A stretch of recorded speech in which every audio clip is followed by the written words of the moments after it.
Dan sejumlah informasi kriminal dari berbagai daerah kami rangkum dalam Booster 6.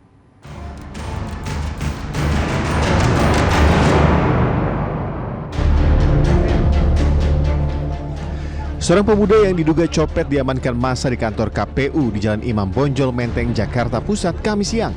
Pemuda ini diduga mencopet ponsel milik massa pendukung pasangan Bacapres dan Bacawapres yang melakukan pendaftaran di KPU. Polisi yang mendapat laporan langsung mengamankannya ke Polsek Menteng untuk menghindari amuk massa.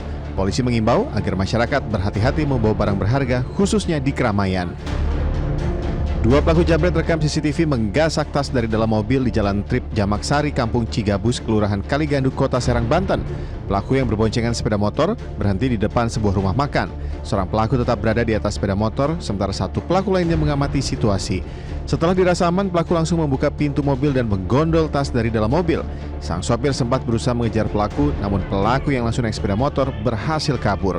Diduga pelaku sudah membututi korban dan menunggu korban lengah untuk mencuri tas yang berisi kartu identitas, kartu ATM, serta uang tunai. Aksi pencurian yang terjadi di sebuah kios tempat penjualan pakan ternak di Jalan Gatot Subroto, Medan Helvetia, Medan, Sumatera Utara terekam CCTV. Pelaku masuk dengan cara mengendap-endap ke toko saat pemilik toko tertidur di sofa. Dengan leluasa pelaku menggasak isi laci berusia uang berbagai pecahan yang diperkirakan berjumlah Rp500.000 lebih. Korban baru menyadari tokonya disantroni maling saat melihat laci sudah kosong dan memeriksa rekaman CCTV. Pemilik kios menduga pelaku selalu mengamati aktivitas di dalam kios. Meski korban tidak membuat laporan ke polisi, namun video rekaman CCTV disebar ke media sosial agar pelaku segera ditangkap dan tidak ada korban pencurian lainnya.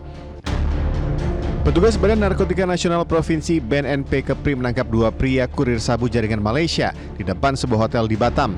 Dari tangan keduanya, polisi menyita 6 kg sabu. Dari hasil pemeriksaan polisi, sabu tersebut dijemput langsung ke Malaysia dengan menggunakan speedboat. Rencananya sabu itu akan diedarkan ke Nusa Tenggara Barat dengan menggunakan transportasi udara. Petugas masih melakukan pengembangan guna mencari siapa saja yang terkait dalam penyelundupan sabu tersebut. Para pelaku dijerat Undang-Undang Narkotika dengan ancaman hukuman seumur hidup atau mati. Mantan Kasat Narkoba Polres Lampung Selatan AKP Andri Gustami Kamis siang dipecat sebagai anggota Polri. Pemecatan dengan tidak hormat ini diputuskan melalui sidang kode etik di bidang Propam Polda Lampung. Andri Gustami terlibat kasus narkoba jaringan internasional dengan gembong Freddy Pratama yang masih buron. Dalam sidang terungkap fakta bahwa Andri Gustami berperan sebagai kurir narkoba yang memuluskan pengiriman sabu-sabu dari Sumatera ke Serang, Banten dengan imbalan uang sebesar 1,3 miliar rupiah dari gembong narkoba Freddy. Seorang guru sekolah dasar di Sumedang, Jawa Barat berinisial EM diduga mencabuli 3 anak didiknya.